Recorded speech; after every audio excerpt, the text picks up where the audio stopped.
Well, we didn't see Governor Barnes, so we said, well, what happened? Did he forget the second time that he was supposed to be speaking here?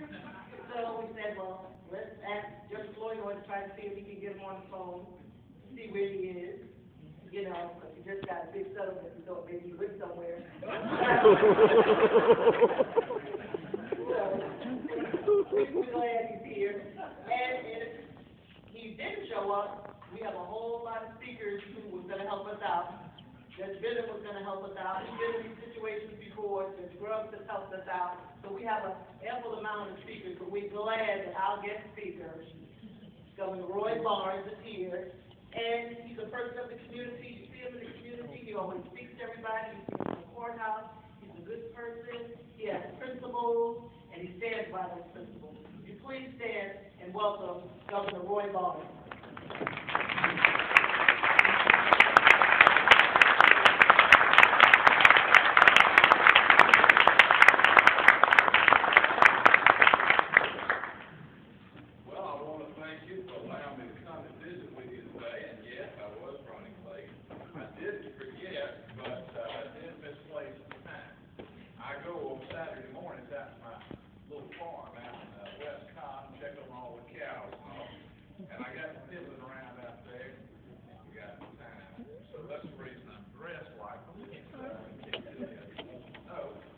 Anybody wants to leave and go with me back to the farm, we got plenty of work to do. Rick knows about that. You know, I have been known to be late from time to time. One of the things that happened to me about 40 years ago, in fact, I was so embarrassed about it, I wouldn't tell about it for years and years, was that I was late to a funeral one time. There was a great fellow that in Mableton by the name of Paul Orton. He was my neighbor, and he farmed and worked at Southern Railway back when they actually sold tickets for people rather than freight. And he was a ticket master down at the old Union Station, which is now gone, and is where the federal courthouse is, the United States District Courthouse is. But Paul died, and I had to go to his funeral. He's been a great friend of mine, our family, been a great support of mine over the years. And I was trying a case before Judge Luther Haynes. And I told him, I said, now, Judge Haynes, I need to go, you recess a little early. Let me go to Paul's funeral at 11 o'clock. And I said, then let the jury go a little early, and then we can start back early. He said, yeah. He said, sure, that'd be fine. But those of you that remember Judge Haynes, and Dale does well, he didn't like to keep jurors waiting in a courtroom, and he kept telling me, he'd say, oh, call one more witness. And so by the time I got ready he recessed to go to Paul Morton's funeral, I knew I was going to be late. So I go down to Gene Davis's funeral home, which is there on Clay Road in Mapleton. They were having the service at the little chapel that they have. And the lady was already up singing.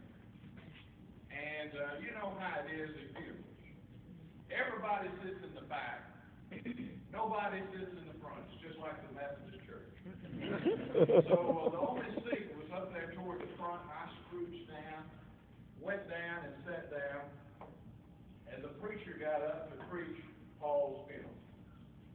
Except after he started preaching Paul's funeral, it didn't take me long to recognize that we were not burying Paul Morton.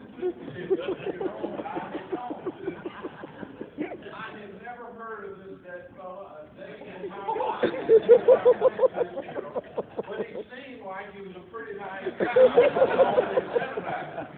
I found out that during World War II, he'd been a sergeant in Europe, had fought bravely and been decorated. I found out that he had worked on the assembly line down at the Ford Motor Plant, and that he had worked and retired well there. And then I found out the reason I didn't know who he was. The preacher said, you know, he only moved up here about 6 months ago for last illness to be close to his daughter who lived. So they finished the funeral, and being a politician, I wanted to make sure that I got full credit for being there. So anyway, I had somebody to point out the widow to. And I go up to her and I say, I am certainly sorry about your wife, your mother. I said, it's been a great tragedy, and I know you're feeling bad. She grabbed me at one moment, and she says, you know he loves you so much. I grabbed her neck, and I said, and I love you. So, at least, it is not as bad as I want to talk a little bit about this morning, about really the giving back that we're all required to do in everyday life rather than in charity. I was reading earlier this morning that it's Thunder something here. Thunder something was talking about how they had to get all of the Montanary institutions together and go look it up. It means charitable organizations, you know, to try to do some things around this way. And there are great things that are done about charities, like United Way and all the churches and everything. But I want to talk a little bit this morning about the giving back that is required of us individually. And I want to talk about something that you probably never even think could be connected with that. It's what I call muddy boots. My daddy, who died 6 years ago, was 90 years old. Of course, was always in the store in Mapleton. And my grandpa was in there before him, and my Uncle Phelps, Straight and my daddy were great friends. And Daddy was a tough guy. I mean, he had a lot of fun in him, but in business, he was tough. He was not an overly religious fellow. I mean, to show religion on his shirt sleeves, as I would call it. And one of his statements was, always to us boys in the store, is, don't ever forget those fellas that wear the muddy boots, dirty boots and muddy boots, because they've made us a living all of these times. It's very true.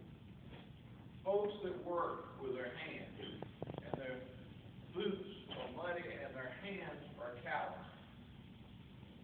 And at the store, I thought about that. I learned more at the store about life and practicing law than I ever did in law school. But recently, it came to me, the story about the muddy boots, when I was mediating a case down at Jones, Hastings, and Johnson. Is anybody here from Jones, Hastings, and Johnson? There is. But it's one of these Atlanta law firms that, have this beautiful offices, just beautiful offices.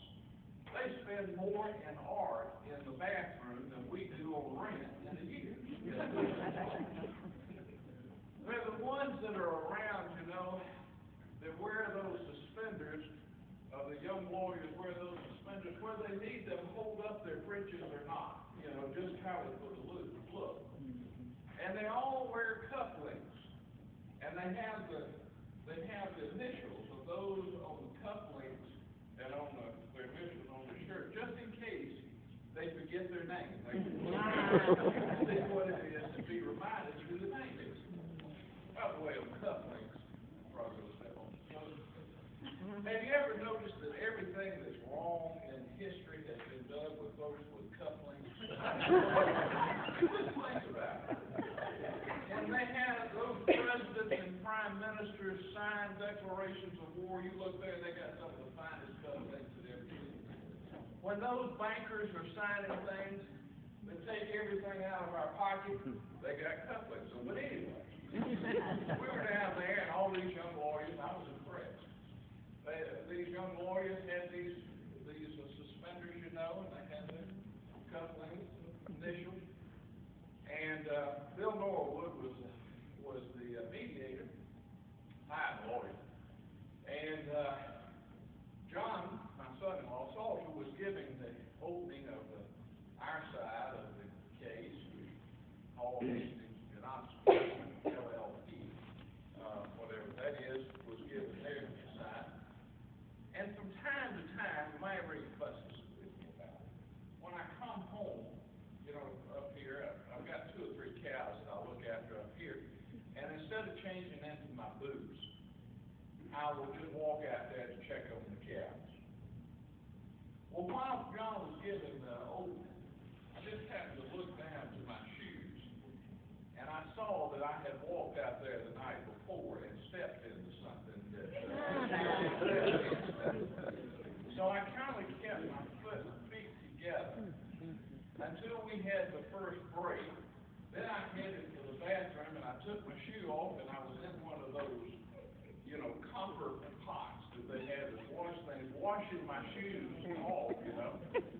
And one of these young lawyers come in with the suspenders on and the cufflinks and the initials. And I was right then, I looked over, I said, I got a little counting bureau. I didn't say the bureau. And he just backed up out of the door. But anyway, the daddy always said that they had, that don't ever forget those that had mud on their boots. When I was a kid growing up in the store, we opened at 8 o'clock in the morning and closed at 9 o'clock at night, except for the summers we stayed open at 10 o'clock. And some of the old farmers and folks that were carpenters, you know, they would fuss for us not opening before 8 o'clock. And if there's a lot of buildings, we'd open at 7 o'clock. And I would walk down to from the school. We didn't have middle schools and all that stuff. You had elementary school through the 8th grade, and then you went to high school. And I'd walk down to the store after school every afternoon. And Mama would go home about 6 o'clock to cook supper, and I'd stay with Daddy. Ray and I would stay with Daddy until he closed the store. And Daddy would talk to anybody, I don't care what it is, as long as they were coming in the store, he'd never lock the door. Everybody had to be gone and nobody coming in before he did. And it had been one of those nights where he had waited forever and I was ready to go home. And he finally locked the door on the store. And he had gone, he was sitting in the truck, and the truck was running, and I was sitting there with him. And this fella, a hobo, walked up the railroad track. You should know the railroad track's right behind the store. And Daddy waited for me. He went to the side, the window side of Daddy. He says, can you give me something to eat? And much to my chagrin, Daddy turned off the truck and went back in the store, got me a loaf of bread, sliced in some bologna, put in some sweet cakes in there, and gave it to me. And on the way home, Daddy says, don't ever let a fella go hungry. He says, now you don't have to give him money, but don't ever let him go hungry. I thought about that a lot over the years. At the time, it meant absolutely nothing to me. Absolutely nothing. But as the years have gone on, it has meant more and more to me. And there is a lesson there for all of us. And that is that we have a private responsibility of charity that's outside the public plan. Just because we give a little bit to the church, and because we may give much a little bit, or because that we may give United Way a contribution, that does not relieve us of the personal responsibility that we have of private charity. To look after those folks that have mud on